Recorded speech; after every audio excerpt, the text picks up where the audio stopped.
അയോധ്യയിൽ ബി.ജെ.പി. തങ്ങളുടെ പദ്ധതികൾ പൂർണ്ണമായും നടപ്പിലാക്കി കഴിഞ്ഞിരിക്കുകയാണ്. രാമക്ഷേത്രവുമായി ബന്ധപ്പെട്ട് ബി.ജെ.പിക്ക് കിട്ടിയ ബോണസ് ചെറുതല്ല.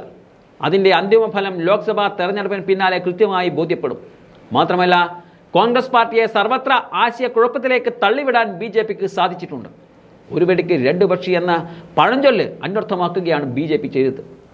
രാമക്ഷേത്രം നിർമ്മിച്ചതിൻ്റെ വലിയ ക്രെഡിറ്റിനൊപ്പം ഭൂരിപക്ഷ വികാരങ്ങൾക്ക് നേരെ കോൺഗ്രസ് പാർട്ടി കണ്ണടക്കുകയാണെന്ന പ്രതീതി ജനിപ്പിക്കാനും ബി.ജെ.പിക്ക് സാധിച്ചിട്ടുണ്ട്. കാലങ്ങളായുള്ള സംഘപരിവാർ അജണ്ട വിജയിച്ചതിൻ്റെ ആഘോഷവും അടുത്ത തെരഞ്ഞെടുപ്പിൽ കൃത്യമായി ഉപയോഗിക്കാൻ പ്ലാൻ ചെയ്തതിൻ്റെ ആവേശവും നരേന്ദ്രമോദി സർക്കാരിൻ്റെ അയോധ്യ പ്രകടനങ്ങളിൽ കാണാൻ സാധിക്കും. അയോധ്യയിൽ വമ്പൻ റോഡ് ഷോയുമായി പ്രധാനമന്ത്രി നരേന്ദ്രമോദി പ്രതിഷ്ഠാ ചടങ്ങിന് മുന്നോടിയായി ഓടി നടക്കുന്നത് 2024 ലോക്സഭാ തെരഞ്ഞെടുപ്പിലെ സാമുദായിക ധ്രുവീകരണം ലക്ഷ്യമിട്ട് മാത്രമാണ്. രാമക്ഷേത്ര പ്രതിഷ്ഠാ ചടങ്ങിന് മുന്നോടിയായി അയോധ്യയിലെ പുതുക്കിയ റെയിൽവേ സ്റ്റേഷനും വിമാനത്താവളവും ഉദ്ഘാടനം ചെയ്യാനെത്തിയ നരേന്ദ്രമോദി വിമാനത്താവളം മുതൽ റെയിൽവേ സ്റ്റേഷൻ വരെ നടത്തിയ റോഡ് ഷോയിൽ കാവിക്കൊടികളാണ് ഉയർന്നു പാറിയത്.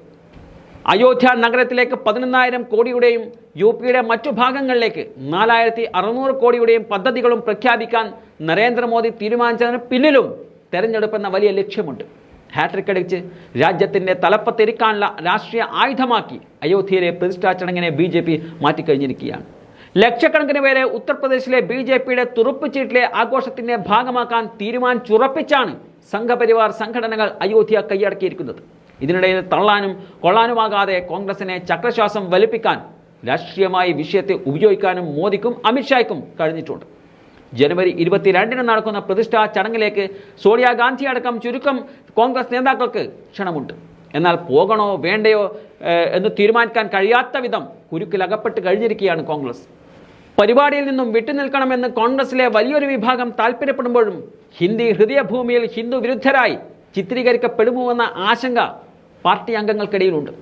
അയോധ്യയിലേക്ക് പോകില്ലെന്ന CPM general secretary Sitaram Yechury എടുത്തടിച്ചതുപോലെ പറയാനുള്ള ആവത് നിലവിൽ കോൺഗ്രസിനില്ല. CPMന് കേരളത്തെ മാത്രം ഇപ്പോൾ ബോധിപ്പിച്ചാൽ മതിയെങ്കിൽ കോൺഗ്രസിന്റെ മുന്നിൽ മൃദു സമീപനം കേരളത്തിലുണ്ടാകുന്ന തിരിച്ചടിക്കപ്പുറം ഹിന്ദി ഹൃദയഭൂമിയിലെ സ്പന്ദനങ്ങൾ കൂടി പരിഗണിക്കേണ്ടി വരും എന്നതാണ് വലിയ തലവേദനയായി മാറിയിരിക്കുന്നത്.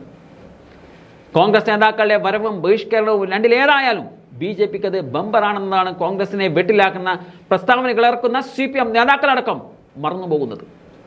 അയോധ്യയിൽ എത്തിയില്ലെങ്കിൽ അടുത്ത തെരഞ്ഞെടുപ്പ് ഹിന്ദു വിരുദ്ധരും ന്യൂനപക്ഷ പ്രീണനത്തിനും മാത്രം നിൽക്കുന്നവരുമാക്കി ഹിന്ദി ഹൃദയഭൂമിയിൽ കോൺഗ്രസിനെ ചിത്രീകരിക്കാൻ ബി.ജെ.പിക്കാകുമെന്നതിൽ സംശയമില്ല. അടുത്ത തെരഞ്ഞെടുപ്പിൽ കോൺഗ്രസ് മുക്ത ഭാരതത്തിന് ബി.ജെ.പിയുടെ ആയുധം ഇത് തന്നെയാണെന്ന കാര്യത്തിൽ ആർക്കും തർക്കവുമില്ല. പ്രതിഷ്ഠാ ചടങ്ങിലെ രാഷ്ട്രീയ മാമാങ്കമാക്കുന്ന മോദി പ്രസംഗത്തിലൂടെ തന്നെ കോൺഗ്രസിന് ചാപ്പകുത്താനുള്ള ലേബലുകൾ തയ്യാറാക്കി കഴിഞ്ഞിട്ടുണ്ട്. ഇന്ത്യ മുന്നണിയിലും ചടങ്ങിൽ പങ്കെടുക്കുന്നതിൽ ഭിന്നതയുണ്ട്. ക്ഷണിക്കാത്തതിൽ പരിവപ്പെടുന്ന സമാജ്വാദി പാർട്ടിയും ഹേമന്ത് സോറന്റെ ജാർഖണ്ഡ് മുക്തി മോർച്ചയുമുണ്ട്. ഉദ്ഘാടന ചടങ്ങിന് ശേഷം പോകുമെന്ന് ബി.ജെ.പിയുടെ പഴയ സഖ്യകക്ഷിയും തെറ്റിപ്പിരിഞ്ഞ് ഇന്ത്യ മുന്നണിയിലെ പ്രധാനിയുമായ ഉദ്ധവ് താക്കറെയുടെ ശിവസേനയും പറഞ്ഞു കഴിഞ്ഞിട്ടുമുണ്ട്.